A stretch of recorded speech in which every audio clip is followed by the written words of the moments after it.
Magandang araw. Alam niyo ba na ang wikang Pilipino ay mayaman sa mga salitang walang direktang katumbas sa Ingles? Halina at talakayin ng ilan sa mga halimbawa nito.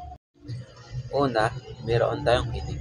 Ito ay pakiramdam na nararamdaman mo kapag may taong gusto ka o may romantikong bagay na nangyayari.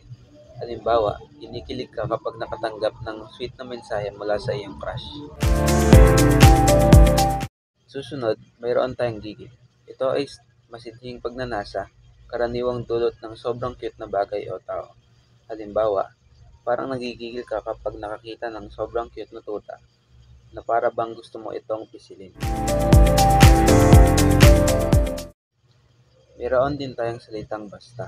Ito ay ginagamit upang ipahayag ang simpleng sagot na walang paliwanag. Halimbawa, basta gusto ko ito. Mayroon din tayong salitang lihi na tumutukoy sa mga cravings ng isang buntis o paniniwalaan ang mga cravings na ito ang siyang nagiging katangian ng magiging anak. Halimbawa, ang lihi niya ay manggang hilaw.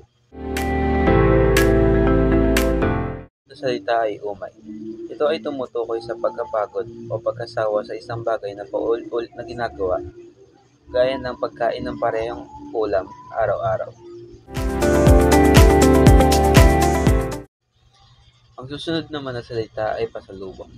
Ito naman ay tumutukoy sa mga regalo o pagkain na dinadala ng isang tao mula sa kanyang paglalakbay para sa kanyang mga kaibigan o pamilya. Mayroon din tayong salitang tampo na tumutukoy sa pagkakaroon ng sama ng loob o pagkalumbay dahil sa hindi magandang ginawa ng isang mahal sa buhay. Mayroon din tayong salitang ngalay. Ang ngalay naman ay tumutukoy sa pakiramdam ng paninigas o pagkapagod ng isang parte ng katawan. Kadalasang nararamdaman ito pagkatapos ng matagal na pagkakatayo o pagkakaupo. Huli, mayroon tayong sumbat. Ito ay tumutukoy sa pagsisi o pagpapaalala sa isang tao tungkol sa kanyang nagawang mali.